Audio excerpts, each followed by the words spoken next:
So let's dive into something that can truly transform your life, your voice. We're going to break down some of the key lessons from the audiobook Train Your Mouth to Talk, and it's all about how to change the way you speak, and by doing that, pretty much change everything else. I mean, have you ever been there? You're saying something you feel is really important, and it's like your words just disappear. It's so frustrating. Well, this explainer is all about giving you the tools to make sure that when you speak, people don't just hear you, they actually listen. All right, here's our game plan. First, we'll talk about the power your voice already has. Then we'll get into the mental game, because that's where it all starts. After that, we'll kick some bad habits to the curb, add a little magic to your speech, and then lock it all in with daily practice until you've basically forged a whole new identity. Okay, first up, your voice, your power. Think about it. Every single time you open your mouth, you're telling people who you are. The words you pick, the tone you use, all of it creates an identity for you in their minds way before they know anything else about you. And this slide just nails it, right? On the left, you have that weak, uncertain language. Maybe, I think, it just screams doubt. But look at the right, strong, direct. It projects total confidence. You're not suggesting anymore, you're stating. It's a tiny shift in words, but it's a massive shift in how you come across. And if you're sitting there thinking, well, I'm just not a natural speaker, I want you to throw that idea right out the window. It's a complete myth. Being a great speaker is a skill, not some magical gift you're born with. You know, Winston Churchill had a stutter. Mahatma Gandhi was apparently a super timid speaker at first. They got powerful because they practiced. And you can too. Okay, let's move on to part 2, which is absolutely crucial, mastering your own mind. Because before you ever say a word to anyone else, you're having a conversation with yourself. And that inner chat, that's where the real battle is won or lost. You know that little voice in your head? The one that whispers, "I'm not good enough for this," or "They're not going to listen to me anyway." That right there is your biggest enemy. It's the real source of a weak voice and hesitant words. You've got to win that inner battle before you can win any outer ones. So here's how you fight back. You don't just try to ignore that negative thought, you have to actively replace it. When your brain tells you, "I'm not a confident speaker," you have to fire back with, "I am speaking better every single day." Your mouth is going to say what your mind believes, so you have to start feeding it some real confidence.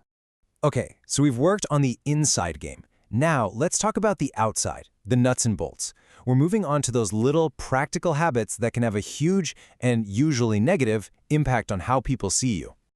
Let's just zone in on 3 big ones. First, you've got the filler words. The ums, the likes, the basicallys. They just make you sound nervous. Second, talking way too fast.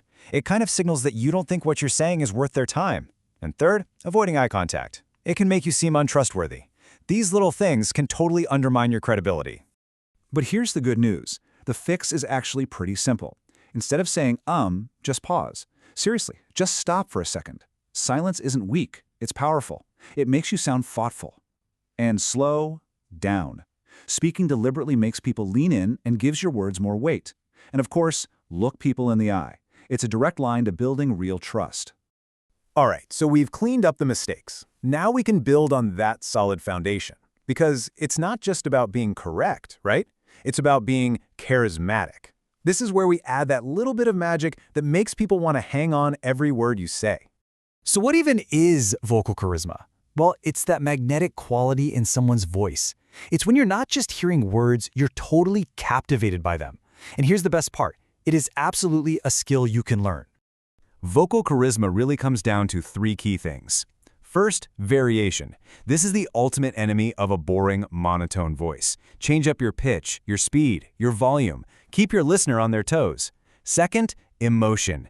Let people feel what you're saying. And third, there it is again, pauses. Use that silence strategically to create a little drama and really make your key points land. You know, one of the most powerful charisma tools you have is storytelling. Just think about speakers like Steve Jobs. They don't just throw a list of facts at you, they weave these incredible stories. Our brains are literally wired to connect with and remember stories, not data points. So if you really want a message to stick, wrap it up in a good story. We have covered a ton of great ideas.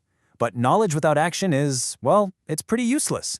This next part is all about how you turn these concepts into a real, unbreakable skill. And that comes down to one thing: consistent daily practice. And here is your new daily routine. It's just 15 minutes. That's it. Reading aloud warms up your voice. Recording yourself? I know, it's cringeworthy, but it's the single most powerful feedback tool you have. You literally become your own coach. Tongue twisters?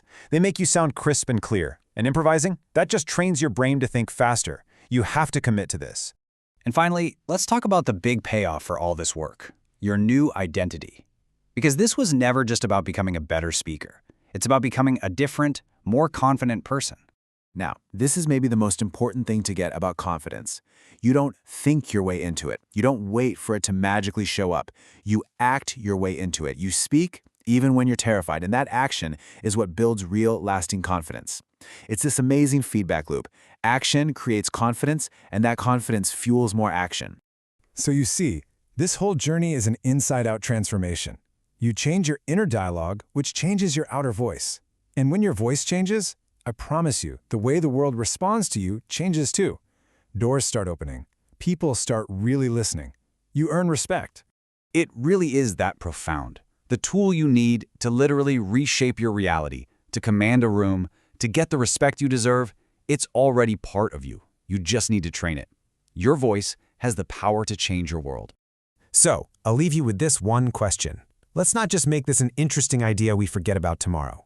What is the one single thing you will do today to start this journey? Are you going to record yourself for 2 minutes? Are you going to consciously use a pause instead of in your next conversation? Whatever it is, start right now.